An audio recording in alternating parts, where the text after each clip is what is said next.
Byron De La Beckwith Biography. Murderer, 1920–2001. Byron De La Beckwith killed civil rights activist Medgar Evers in 1963. After 2 trials had hung juries in 1964, he was finally convicted of the crime in 1994. Synopsis.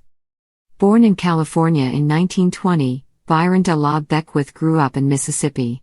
A segregationist and member of the Ku Klux Klan, he shot and killed NAACP Field Secretary Medgar Evers on June 12, 1963.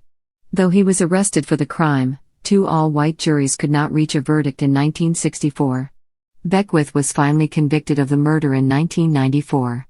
He remained in prison until his death in 2001 at age 80. Early life. Byron De La Beckwith was born on November 9, 1920, in Colusa, California. After the death of his alcoholic father in 1926, Beckwith's mother moved back to her hometown of Greenwood, Mississippi. When his mother passed away a few years later, Beckwith remained in the care of relatives in Greenwood.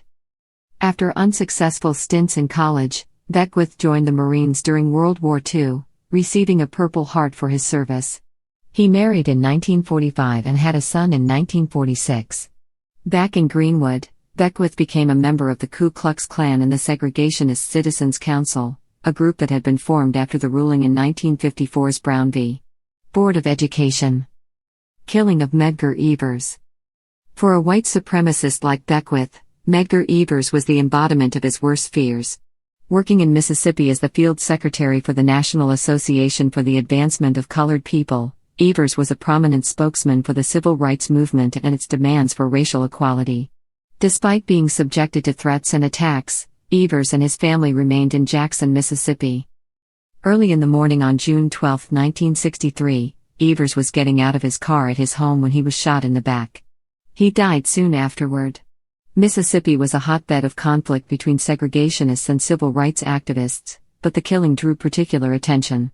Beckwith, whose rifle was found at the scene, and whose fingerprint was on its scope, was quickly arrested. Justice delayed. The atmosphere in Mississippi was such that Beckwith received letters of support and donations for his defense fund while in prison. 2 policemen also claimed to have seen Beckwith in Greenwood, more than 90 miles away from Jackson, on the night of the killing. When Beckwith's case went to trial in 1964, the jury was unable to reach a verdict. A retrial later that year resulted in another deadlocked jury. Both juries were made up entirely of white men. Evers's widow, Merle Evers Williams, did not give up on bringing her husband's killer to justice. When a 1989 newspaper investigation revealed evidence that a Mississippi state agency had committed jury tampering in 1964, she pushed for a new trial. As Beckwith had previously experienced mistrials, not an acquittal, he was not subject to double jeopardy. Conviction and death. In 1990, Beckwith was indicted once more for killing Evers. After years of legal maneuvering, he was put back on trial in January 1994. Though Beckwith had consistently denied shooting Evers in public statements, he had not been as circumspect in private. Witnesses testified that Beckwith had bragged about killing Evers, whom he had referred to as a chicken-stealing dog.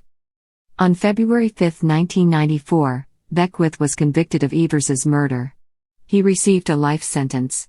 His appeals, Beckwith's lawyers argued he had been denied his right to a speedy trial, were unsuccessful.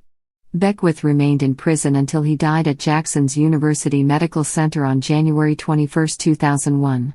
He was 80 years old.